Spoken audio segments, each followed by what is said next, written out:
tutumainiane tu, tuombeane uzima, nafikiri kitawezekana. Kombe ya msimu lazima ije baadaye.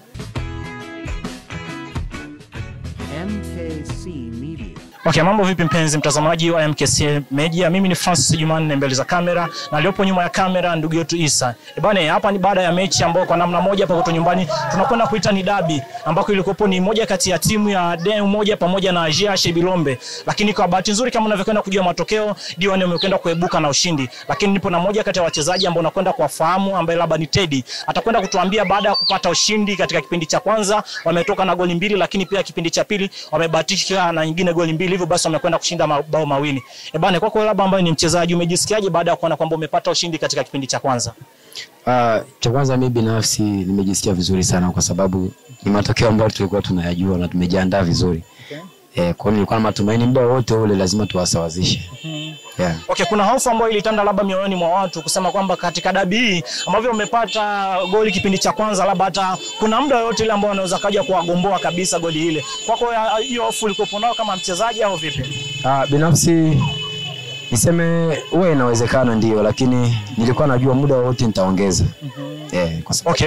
Kwa sababu niliwahi kuahidi kwenye media fulani hivi, niliwaambiaga hii game sasa hivi tutamaliza dakika 90. Okay, lakini baada ya kupata bao ya pili katika kipindi cha pili, vipi umejisikiaje amani ya moyo? Lakini pia umeona kwamba mchezo umekwenda kuisha baada ya kupata bao ya pili au vipi? Mlikuwa nategemea labda kuna nyingine ya nyongeza au kuna moja ya kugombolewa pale? Pale ingekuwa ni vigumu kwa sababu ni swala ambalo tulijiandaa mapema sana. Kwa hiyo ingetokea goli nyingine la ziada ingekuwa ni goli la Mungu, lakini kwa mpira wa kambini tunajua lazima ushirikiano uwepo. Kwa hiyo mambo ya ushirikiano haikuwa shatutangazia mabao mawili.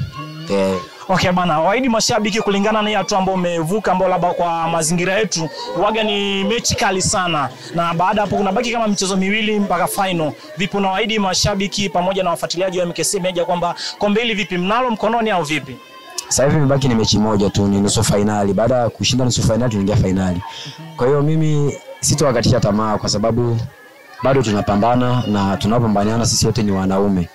Kwa hiyo tutumainiane tu, tuombeane uzima, nafikiri kitawezekana. Kombe ya msimu lazima ije baadaye. Okay, neno moja kwa ajili ya wafuatiliaji ambao wanakwenda kufuatilia muda huu. Wasichoke kutufuatilia na wasichoke kuwafuatilia. Nafikiri nguvu yenu ndio nguvu yetu. Okay bana, mimi ni Francis kama nilivyokuambia, lakini pia mashabiki wangetamani kujua, labda mimi nimekutambulisha, wangetamani kujua kwa jina, lakini pia wangetamani kujua labda background yako kwa ufupi. Ni kweli ni vizuri. Kwanza mimi nitasahisha kidogo kwa sababu huwa haikuwa Teddy na huwa ni Daddy. Ilikuwa ni Daddy. Sasa kwa kulingana mazoea kwa anaita Daddy. Ilikuwa ni Daddy. Okay bana, ni Daddy kama unavyokwenda kumjua. Mimi ni Francis Jumanne kama unavyokwenda kunijua. Nyuma ya kamera ni Isa. Nikutakia kila laheri. Asante. MKC Media.